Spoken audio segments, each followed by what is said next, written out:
poder compartilhar com vocês algo que Deus tem falado comigo há um tempo. E queria fazer uma pergunta para vocês. Quem é que gosta de fazer faxina? Levanta a mão. Olha, e tem gente. Eu achei que ninguém ia levantar a mão, uai. E tem gente. Eu não levantei porque eu não gosto.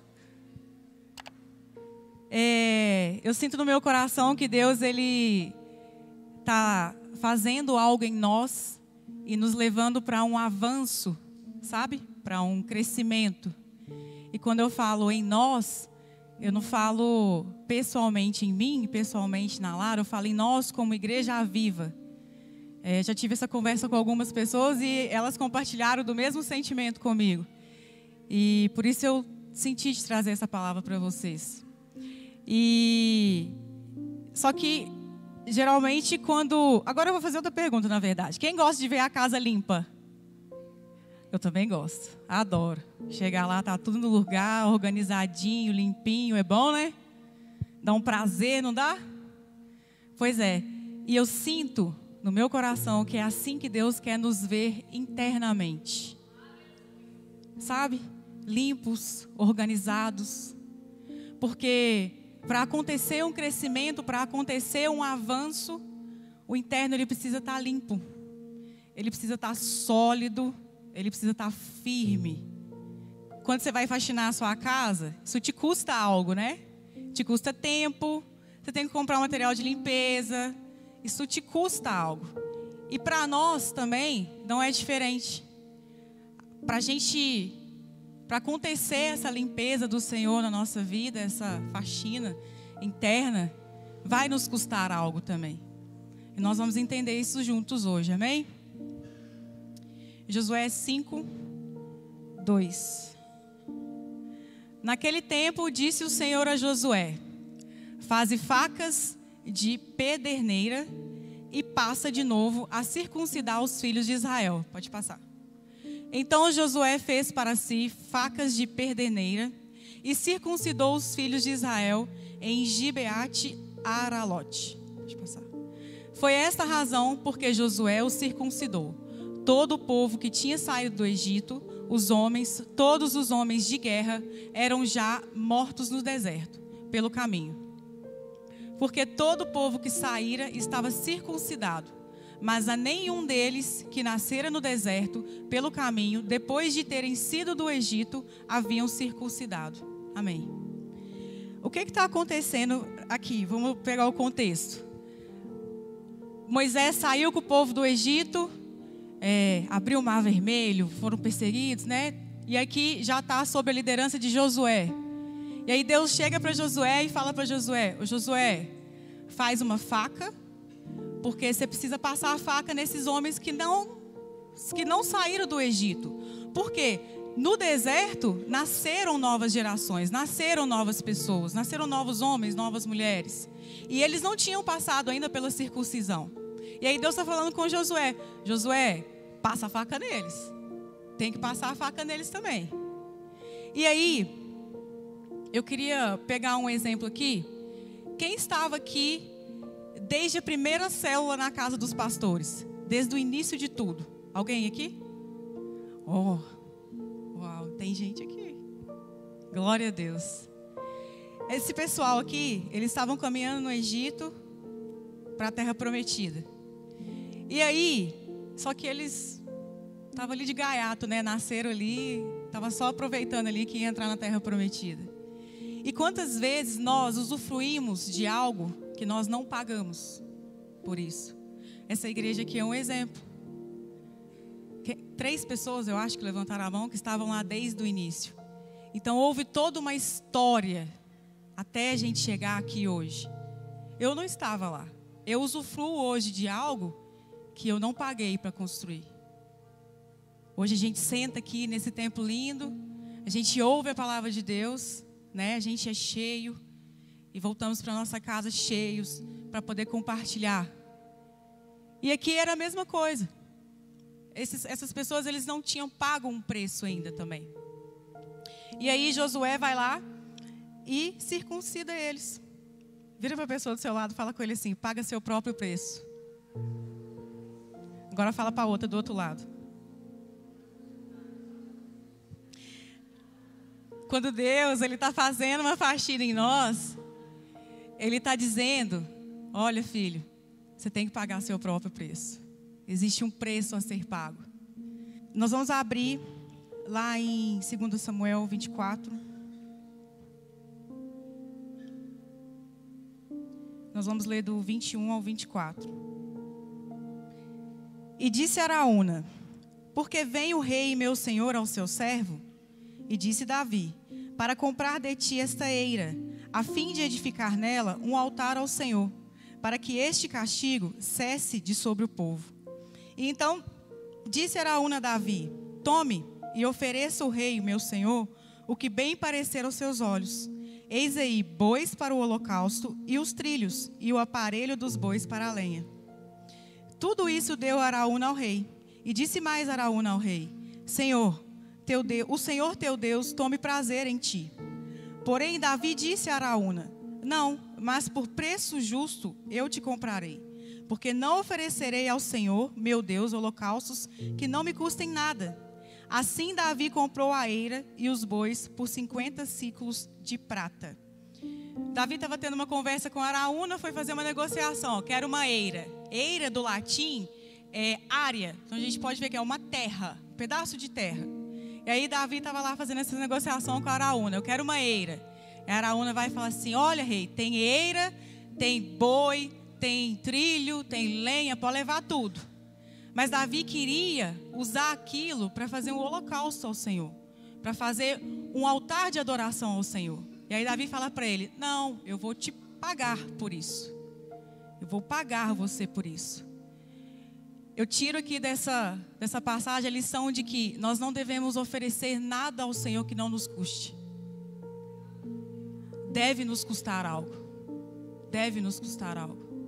Porque existe uma terra prometida, existe uma promessa que Jesus já pagou, na verdade, por nós na cruz. Mas sem fazer nada assim, é demais, né? É demais. E que preço é esse que nós devemos pagar? Eu vou fazer um pix para Deus. Não vou, né? Deus não tem pix. Eu vou, sei lá, comprar alguma coisa para Deus? Não. Esse preço é intimidade. Esse preço é jejum, é oração. Esse preço é uma vida diante de Deus. E isso nos custa. Isso nos custa muito, na verdade. Deus, Ele quer que a gente possua as nossas próprias coisas, né? Quantas vezes a gente viveu aí encostado nos milagres dos outros, nos sonhos dos outros, nas promessas dos outros. E para que a gente conquiste as nossas coisas, nós precisamos tomar posse delas. Sabe, existem várias promessas bíblicas que às vezes já está prometido, já é seu, mas você precisa tomar posse disso. Sabe? Quando você quer construir uma casa, a primeira coisa que você faz é o quê? Comprar um terreno. O que você faz para comprar um terreno? Você paga dinheiro para lá, documento para cá, tomei posse, é meu. E aí eu vou construir a minha casa. Não é assim? E não é diferente no reino de Deus. Não é diferente no reino de Deus. O Senhor deseja que a gente possua as nossas próprias coisas. E essas coisas não é uma casa, não é uma cadeira, é os próprios sonhos. Sabe, você tem ouvido os sonhos de Deus para você? Você sabe quais são os sonhos que Deus tem para você? Você sabe quais são as promessas que Deus tem para você? Você sabe o que Deus está fazendo e quer te incluir? Você tem passado tempo com Deus para ouvir Ele te dizer isso? É isso que o Senhor hoje quer de nós. É esse preço de intimidade. Amém? Porque assim como Deus quer que a gente possua as nossas próprias coisas, Ele também quer que a gente dê os nossos próprios frutos. E não fique encostado na árvore dos outros. Mas que você gere os seus próprios frutos. Amém? Mateus 3, 10.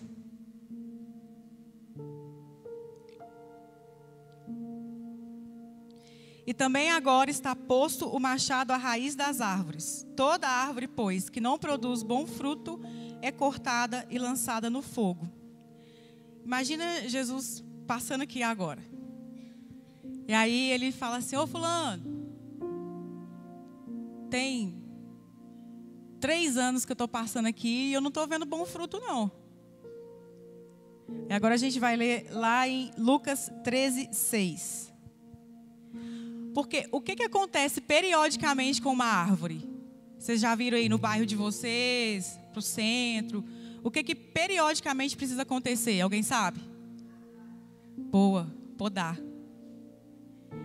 E a faxina de Deus na nossa vida, ela tem a ver com poda. Porque a árvore, ela começa a crescer, aí ela começa a dar aqueles galhos, começa a atrapalhar a fiação, causa curto-circuito lá, atrapalha as coisas, né?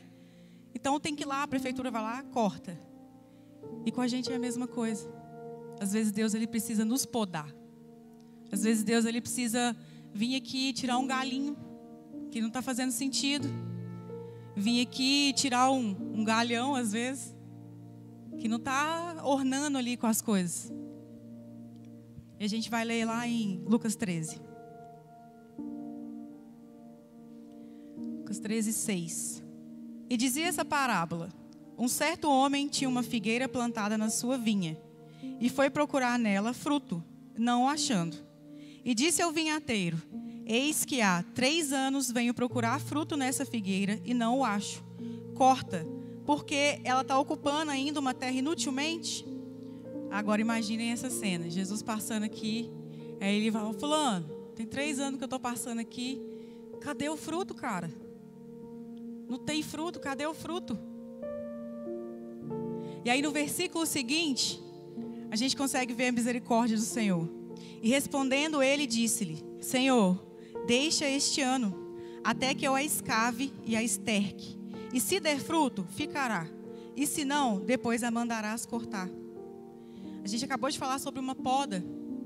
Sabe, às vezes é necessário a gente dizer sim para a poda de Deus, para que nós não sejamos cortados. E para entender quando o Senhor está nos faxinando, é necessária intimidade. Sabe por quê? Porque muitas vezes dói, muitas vezes é difícil. E quando a gente entende o que o Senhor está fazendo, mesmo que difícil, mesmo doendo, é assim que a gente fala: Senhor, pode fazer. Está difícil, mas eu sei que é o Senhor que está comigo. E eu sinto hoje o Senhor dizendo isso para a gente, sabe? Eu não sei o que você está passando na sua intimidade, na sua casa. Mas se está difícil, conversa com Jesus. Coloca isso diante dele, sabe?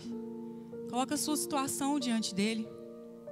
Porque se é ele que está fazendo a poda, você não precisa preocupar. Porque ele está com você.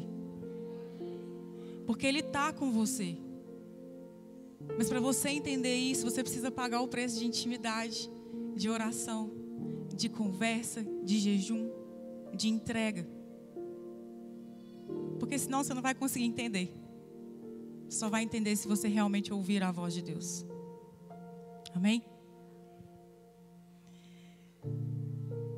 A poda, ela não é confortável, ela não é gostosa, mas nós precisamos permitir que o Senhor nos pode, para que Ele não nos corte. E quais frutos são esses que essas árvores dão? Que você, árvore, dá? São os frutos do Espírito. Esses são frutos que, sabe a melhor pessoa que você conhece? O melhor cidadão que você conhece? Sabe essa pessoa? Ele não consegue produzir pelas mãos dele, pela mente dele, pelo caminhar dele. Ele pode até chegar perto, mas da forma que o Espírito Santo faz, não tem como. E esses frutos, eles estão lá em Gálatas 6:22. A gente vai ler eles juntos, amém? Vamos ler junto?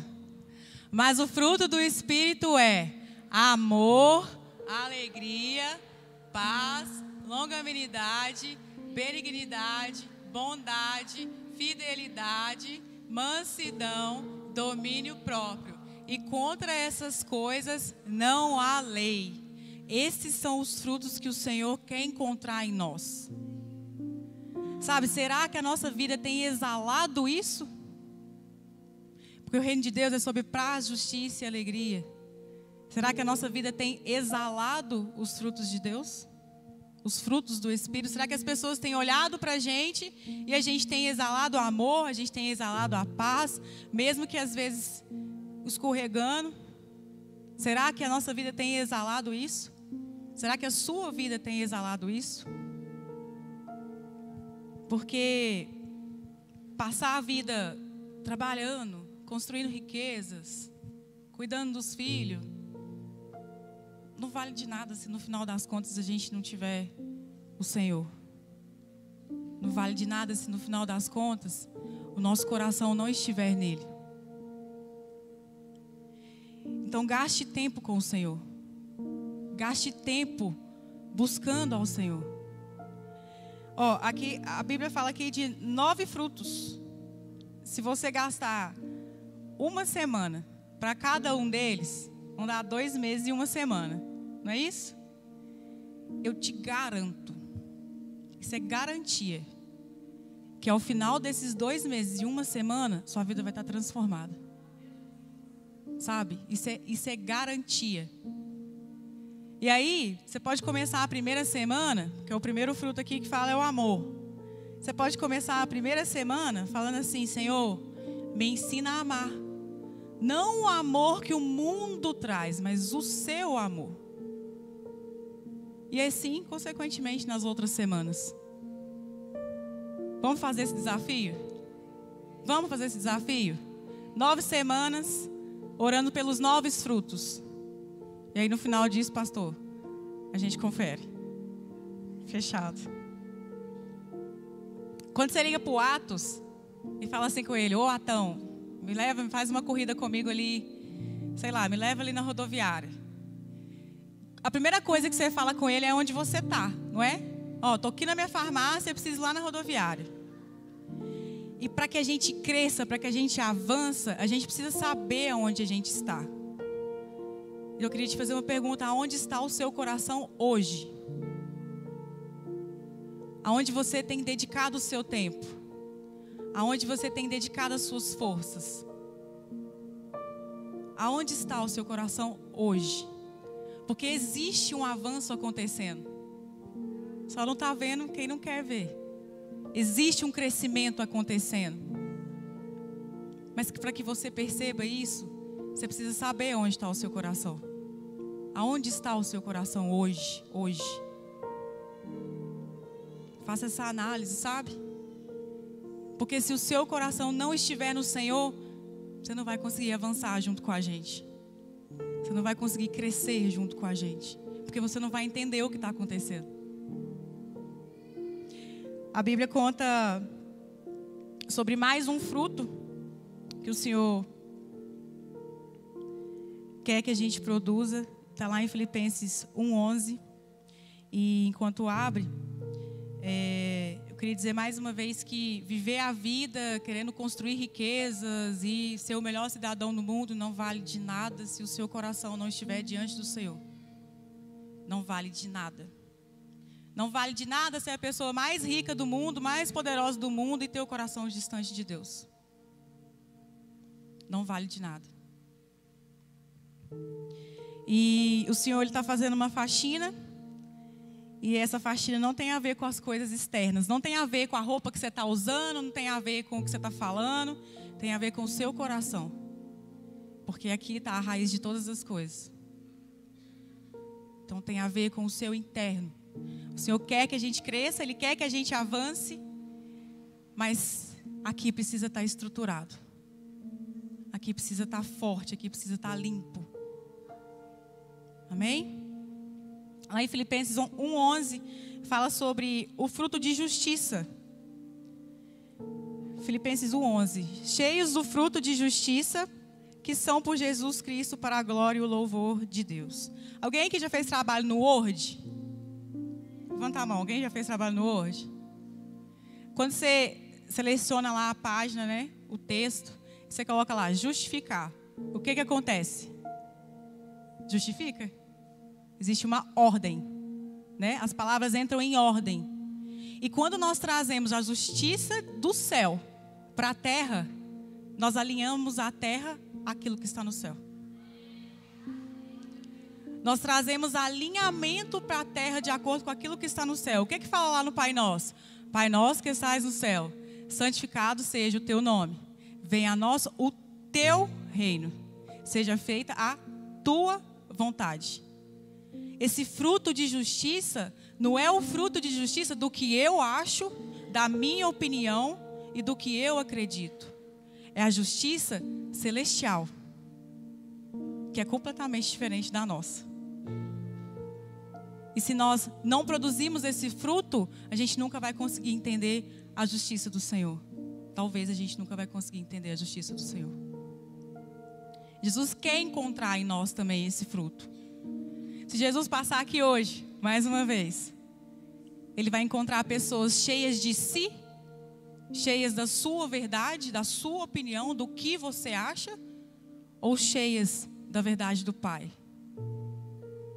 Ou cheias da opinião do Senhor, do que Ele acha sobre essa situação, do que Ele acha sobre esse assunto?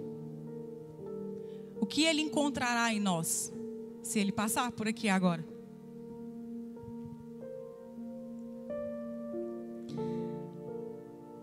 Será que nós estamos mais uma vez expressando os frutos do Espírito? Lucas 13, 10. Aqui conta, eu não vou ler, mas se você quiser anotar, aqui conta que Jesus era um sábado, e Jesus ele estava ensinando em uma das sinagogas, e lá naquela sinagoga tinha uma mulher que estava possessa por um espírito de enfermidade. E ela não conseguia de jeito nenhum se endireitar, ela só ficava curvada. E havia 18 anos que ela passava por aquilo. 18 anos que ela estava naquela situação. E ela, levando para o dia de hoje, a sinagoga, igreja, ela estava no lugar errado? Ela estava no lugar errado? Mas aí Jesus passou. E aí Jesus viu ela, chamou ela, orou por ela. Na mesma hora ela foi curada e começou a glorificar a Deus. Sabe, às vezes tem 3 pessoas aqui, né, que estavam desde o início. Às vezes, tem quantos anos aqui, a igreja? 97, 27 anos. Às vezes tem 27 anos que você está aqui dentro, vivendo a mesma situação de 27 anos atrás. Às vezes tem 10 anos que você está aqui dentro, vivendo a situação de 10 anos atrás. Você está no lugar errado? Não, você não está no lugar errado, você está no lugar certo. Às vezes o que precisa mudar é a sua perspectiva, é o seu olhar. Porque às vezes o seu olhar está nas coisas, está nas pessoas e não está em Jesus. Às vezes o seu olhar está focado no problema e não está focado em Jesus. Então, às vezes a gente está vivendo a mesma situação por meses, anos, semanas, com o olhar no lugar errado, com a perspectiva no lugar errado. Mas bastou um encontro com Jesus. Foram 18 anos de enfermidade. E somente um encontro com Jesus mudou tudo. Mudou a história daquela mulher. Mudou a vida daquela mulher. Um encontro. Não precisou mais que isso. Um encontro. Eu sinto que Jesus ele quer nos encontrar hoje. Sabe, eu sinto que o Senhor ele deseja, ele anseia por nos encontrar hoje.